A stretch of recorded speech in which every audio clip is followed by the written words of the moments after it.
Salom hammaga. Bugun sizlarga ixcham klassika uslubida qilingan 2 qavatli loyihamizning obzorini taqdim qilamiz. Do'stlar, videoni boshlashdan oldin kanalimizni qo'llab-quvvatlang. Video ostida like qoldiring, fikr-mulohazalaringizni esa kommentariyada kutib qolamiz. Bizning Telegram kanalimizga ham obuna bo'lishni unutmang. Telegram kanalimiz esa описаниеda qoldirib o'tilgan. Loyihamizga to'xtaladigan bo'lsak, loyihamiz o'lchamlari 9 metr 90 sm ga 30 metrlik, ya'ni 3 sotixli yer maydoniga joylashtirib o'tilgan. Loyihamiz umumiy 2 ta qismdan tashkil topgan.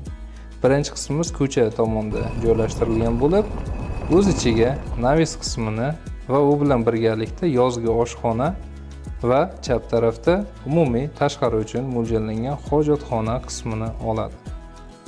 Ikkinchi qismimiz esa to'g'rida joylashtirilgan bo'lib, 2 qavatli binomiz ko'cha tomonga qaratib joylashtirib ketilgan. Binomizning umumiy o'lchami esa fasad qismi 9 metr 90 sm, eniga esa 10 metr 80 sm dan iborat.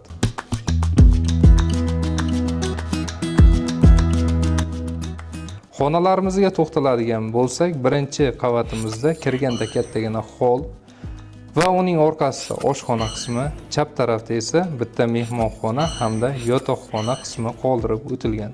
To'g'rida esa umumiy sanuzelimiz joylashtirib ketilgan.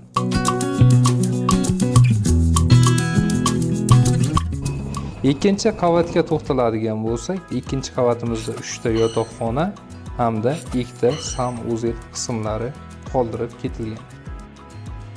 Undan tashqari esa o'rtada hovli qismimiz va hovlida alohida basseyn qismlari joylashtirib ketilgan.